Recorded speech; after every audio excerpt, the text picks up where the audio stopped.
Ladies and gentlemen, boys and girls, children of all ages, welcome to the channel. It's your boy, World of Wrestling, here today to discuss about AEW Dynamite May 10th, 2023 review. This was actually a fairly decent and entertaining show, especially with the main event with Don Callis turning heel on Kenny Omega, which was obviously coming based on the way things were looking. And we had a series of good matches as well. Some good storylines were developed here. I think that the show was not terrible. I think it was all right. We did have a stacked card. One of the matches that kickstarted the show was Claudio and Rey Fenix going one-on-one. This was a double Jeopardy match. The winner would get to face for their championship. For example, if Claudio Castagnoli would have lost to Rey Fenix would have gotten a Ring of Honor World Championship match. If Rey Fenix lost to Claudio, then Claudio would get to choose two people that could challenge for the tag team titles. Claudio actually ends up winning this matchup in a very, very good match overall. So I was very happy with this matchup. I thought this was very good to kickstart the show. The crowd was very hot for this, and they seemed like they were enjoying the fuck out of it as well as I was. So kudos to them and the work they put into this matchup. It was very entertaining for what it was. We go backstage, and actually Miro is in the back, and he's stopped by Renee Paquette, who he walks right by and right into Tony Khan's office as she's trying to ask him a question. She ignores it. So Miro actually appeared on the show. Thunder Rosa later on in the show actually did appear on the show as well. And Thunder Rosa said that she has to talk to Poppy Khan. So a little interesting to see two people that have not been shown on TV for a very, very long time. So it should be interesting. Hopefully they push them forward on TV and actually do something with them instead of just having them appear and do nothing with them at all. So they do a recap of the rivalry between Kenny Omega and Jon Moxley shown, which was a very nice package. I enjoyed the video package they gave. This could have been a pay-per-view matchup, truthfully, if you really think about it. Between Kenny Omega and Jon Moxley inside the steel cage. FTR have joins in the ring with Mark Briscoe to come to the ring. Jay Lethal and the crew come to the ring instead, and Sanjay Dutt challenges FTR for the tag team titles. Dax said he'll accept the challenge for Double or Nothing if they admit to using Mark Briscoe. And then Mark Briscoe shows up. Mark tells everyone to simmer down, and everyone has to relax. FTR versus Jay Lethal and Jeff Jarrett at Double or Nothing. And Mark Briscoe is going to be the special guest referee. Mark Briscoe has plastic cups for everyone and would like everyone to toast with some tequila. All right. Sanjay does spit the tequila in Dax's eyes, and a brawl ensues. Breaks out, and then Dax winds up accidentally pile driving Mark Briscoe into the mat. So this is giving Mark Briscoe kind of the idea like, hey, did Dax Hardwood actually do this on purpose or not? So Renee is backstage interviewing Chris Jericho and wants to know why Chris Jericho is so happy that Adam Cole created an unsafe working environment in AEW. Jericho has legal papers drawn up that said if Jericho is in the arena, Cole is legally not allowed in the venue, which leaves me to think, well, what the hell are we going to do? We're only going to see Adam Cole when Jericho's not there and vice versa? That's kind of stupid.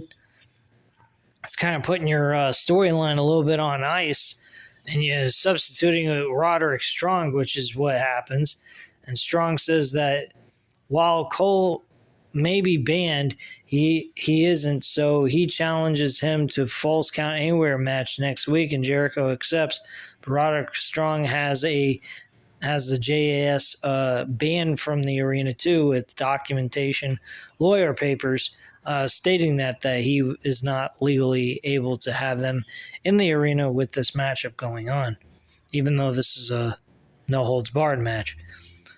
So Renee is waiting for Miro to come out of Tony's office, but here's Thunder Rosa instead, and it seems like everybody that's been off TV is showing up at Tony Khan's office. So back from the break, Tony Khan lets us know he's got a lot of talent wanting to be on TV, so we'll have a big announcement next week. This, of course, is the Collision for the Saturday showing. I'm actually looking forward to that. I wish that it was on a different day, maybe like Tuesday nights. I would be more than happy to review these shows, or Thursday nights, actually. I don't know why Tony Khan would have an issue with running Ring of Honor and and fucking Collision on the same night, but hey, whatever. I don't know. But anyway, moving forward here, we get Orange Cassidy defending the AEW International Championship against Daniel Garcia. Another entertaining matchup, very good matchup overall. And Orange Cassidy actually ends up winning this matchup. He's been doing fantastic. Orange Cassidy has been having some great matches on these shows, week-to-week basis. Tony Khan had him on Rampage for a while, and then he brought him into the Dynamite shows, and he's been having banger matches. Now, if he could get into an important program or storyline that makes him relevant to want to put him on the show every single week outside of his good matches, can we get that from him? I'd like to see that, But overall, his wrestling with everybody has been fantastic. I honestly think that if Orange Cassidy ended up leaving AEW, he'd be a perfect asset for WWE, and WWE wouldn't have to do a fucking thing with him. Leave him as Orange Cassidy. If they can legally have his name as Orange Cassidy on a show with not having any, trademark issue problems and stuff like that, I would fucking have Orange Cassidy in a heartbeat. This guy delivers. He gives you great matches. He's an entertaining dude. I mean, he's fucking hilarious. He's got a great personality. He's very laid-back personality character. I think he'd be fantastic. He'd be a great asset to that mid-card division over the U.S. or even the Intercontinental Championship, though I would keep him away from Gunther.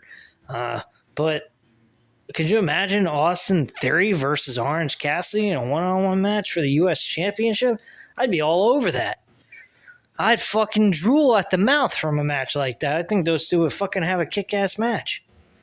Not to mention they've never done anything with each other yet. And they probably never will. Because I don't see Orange Cassidy ever leaving AEW. Anyway, Tony Schiavone is in the ring with Christian Cage and Luchasaurus. Tony wants to know how Christian gave himself a title. Christian says he got stroke because of his career.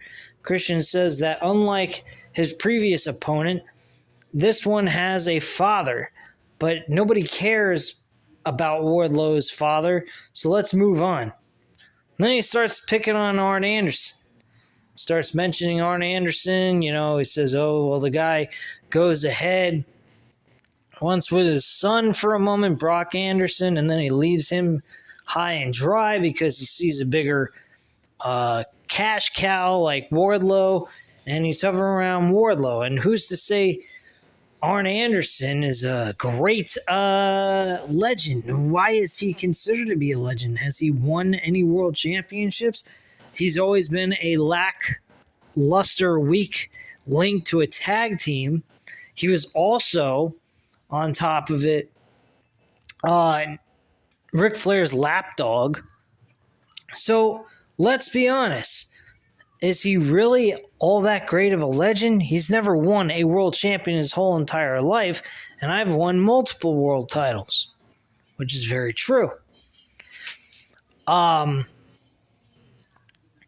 So basically, he says that Arn Anderson was looking for a new son anyway. Wow. Is what the writer of this. And Christian then runs down Brock Anderson, and that was pretty much it. He also mentions Christian calls Arn Anderson a lapdog for Ric Flair and the other guy in the team with Tully Blanchard. The entire arena actually starts chanting Edge is better. They're chanting a WWE superstar being better than him. And let me tell you something, folks. He had red heat boos coming into this arena.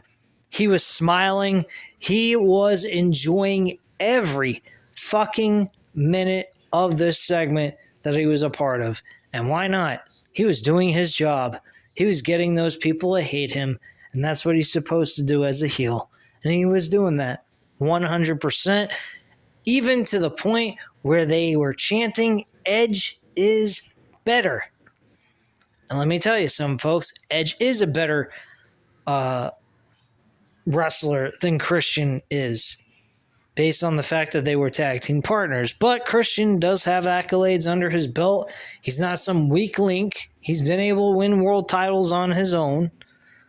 So he does have the ability to say he's done that in his career. But still, he is not like Edge. Edge has done some amazing things in his career. So it's pretty impressive, though, that he's managed to get that entire crowd so fucking pissed off.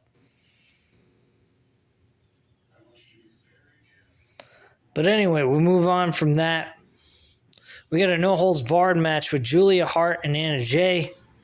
Nothing's really spectacular here. Anna Jay wins this matchup. Why Julia Hart's facing another heel is beyond me. Julia Hart is part of the JAS. Unless something happened to her, I don't know. But I don't believe she left the JAS Society. So I don't understand why she's having a match with her. But this match was not that great. Didn't particularly care for it. Not really a huge fan of the match anyway. Didn't think much of it.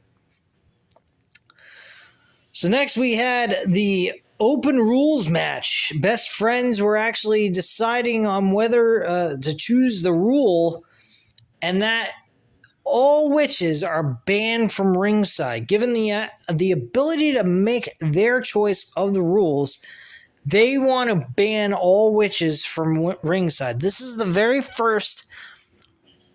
first ever Open Challenge Trios Championship match, and this is what they go with.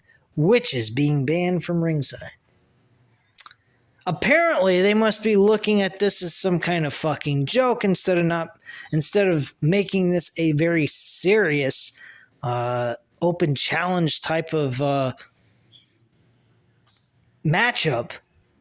But apparently, they're going to make a mockery out of this while under the House of Black's reign as Trios Tag Team Champions. I do not understand this shit.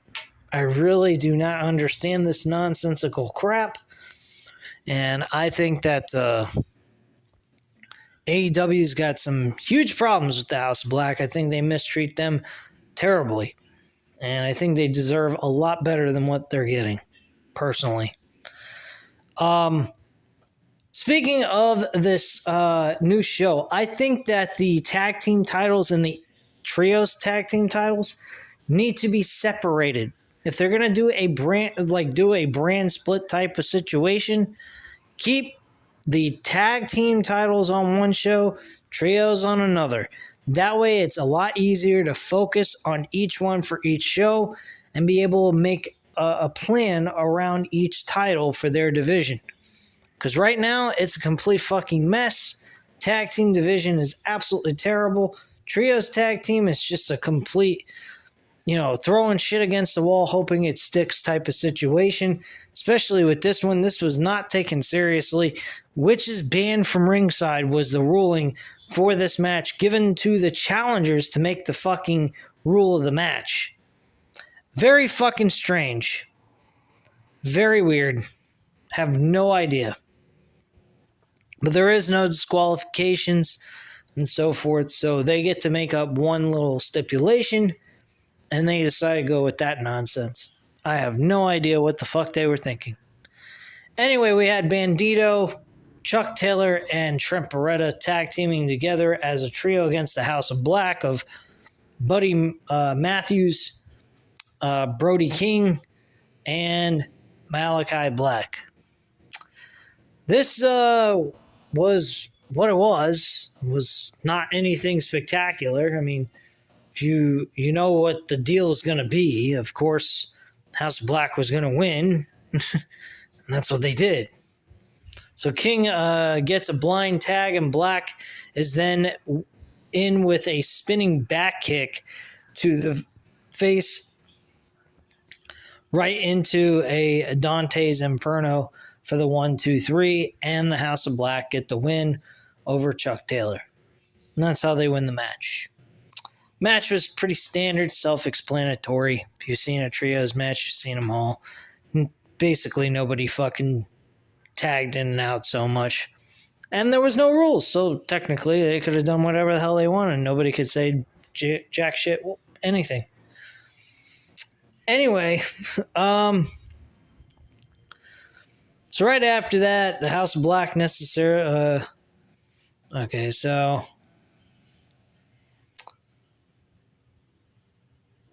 anyway, we go in the back, and Orange Cassidy is laid out thanks to Kyle Fletcher. He's a IWGP Tag Team Champion. And he's actually a really good wrestler. I saw him in my last review, the Genesis of Sakara, I think it was what it was called, or Beginning of Sakara. But yeah, they had him and his tag team partner Anderson. I forgot the first name. They're with Will Ospreay, and he's really good, actually. And apparently, he is interested in Orange Cassidy's International Championship, which would be interesting to see those two go at it. I think they'll produce a good matchup. Speaking of the Fatal 4-Way match, which I never mentioned, each one of them were able to talk about what they are, why they believe they're going to win the world title. Pretty self-explanatory stuff here. I did enjoy giving us a glimpse of who they are. They all gave an attitude towards one another, what their thoughts of their opponents and so forth. In some ways, they credited each other. In other ways, they insulted one another. But at the end of the day, of course, as usual, they believe they're going to win the world championship. Darby Allin did a lot of talking about himself and taking risk and endangering his body, which is what his operandi is when it comes to pro wrestling. So he does a lot of crazy stunts at home anyway to get prepared and trained for these matches, since that's what he does in the ring. Jungle Boy, he kind of just talked about how he doesn't have a lot of respect for all these guys. He thinks all they're hard workers, except for except for MJF.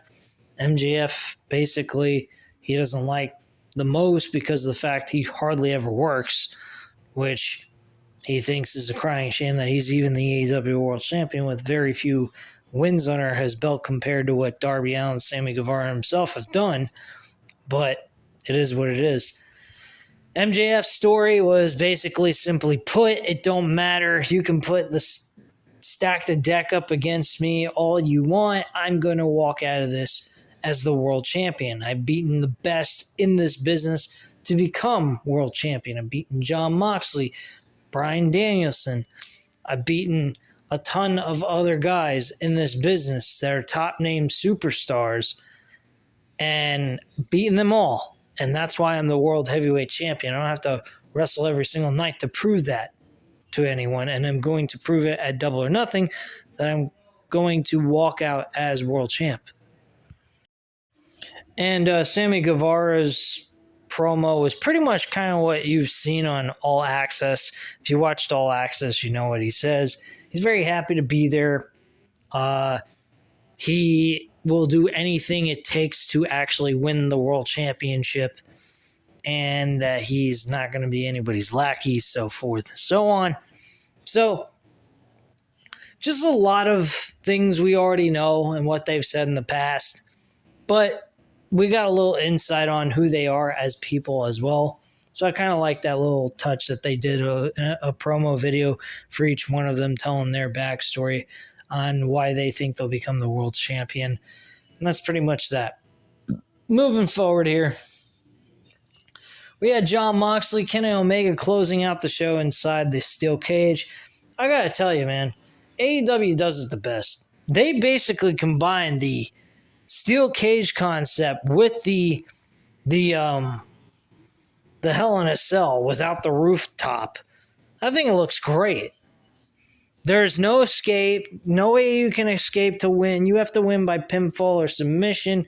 There are no rules. You can do whatever the fuck you want and basically kill each other. So, this match was excellent. We had Kenny Omega do a V-trigger on Jon Moxley, and the fucking cage broke open. They fell out. All they needed was a rooftop on the thing and crawl up there and have their own little fun up there and, God forbid, kill each other. We don't need that.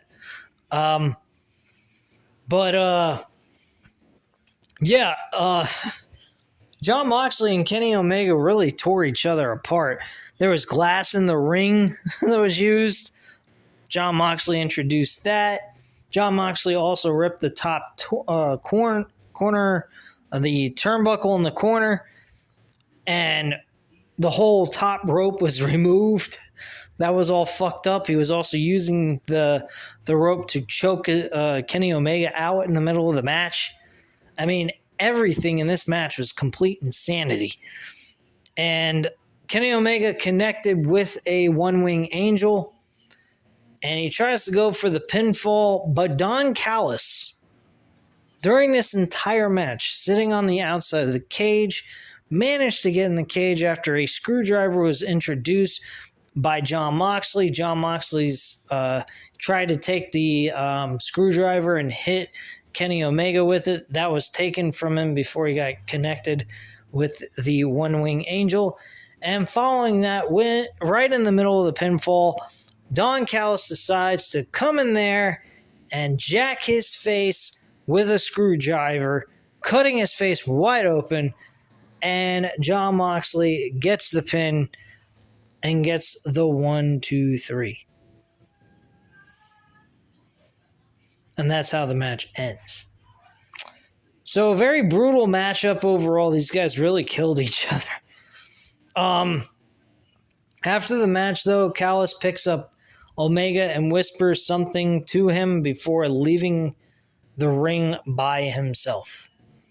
And that's pretty much what happened at the end of this show. So, obviously, either Don Callis turned on him on his own, because Jon Moxley, he was a bit confused. He didn't know what the fuck was going on here, but he was like, hey, I'll fucking take it. I don't give a shit. I just care about winning. So, Bryan Danielson was there. He was very shocked by Don Callis turning on Kenny Omega, so it seems like everybody aren't in cahoots with Don Callis. At least not yet, anyway. We can assume that that's the case. I'm going to stick with my guns and believe that Don Callis is in cahoots with the Blackpool Combat Club. And that's where I think he's going. Because I think the Blackpool Combat Club needs a mouthpiece for their group. I think he is their Paul Heyman to their group. I think Blackpool Combat Club is the bloodline of AEW. And I believe that is what we are going to deal with for the next couple of years. That's what I believe. And I think that is fantastic. I think Blackpool Combat Club deserve a huge push. I believe they could go after the Trios Tag Team titles. I mean, we could be looking at some really good shit coming out of Blackpool Combat Club. Now, I hope they change the name. Maybe call it Combat Club. The Combat Club. Instead of fucking The Blackpool Combat Club, that only works if William Regal was there. There's nobody from England in that group. So that name doesn't even make any sense. It only made sense because William Regal was there at the time. Now he's not. He's in WWE. So who gives a shit about having the name Blackpool enlisted in the name? Just call it the Combat Club. Because that's really what they are. They're combat wrestlers. They're not interested in entertaining you. They're interested in fucking destroying you. So that's the mentality here. And that's the way it should be named, is the Combat Club. But I will deal with it for what it is. I think the concept here is very entertaining.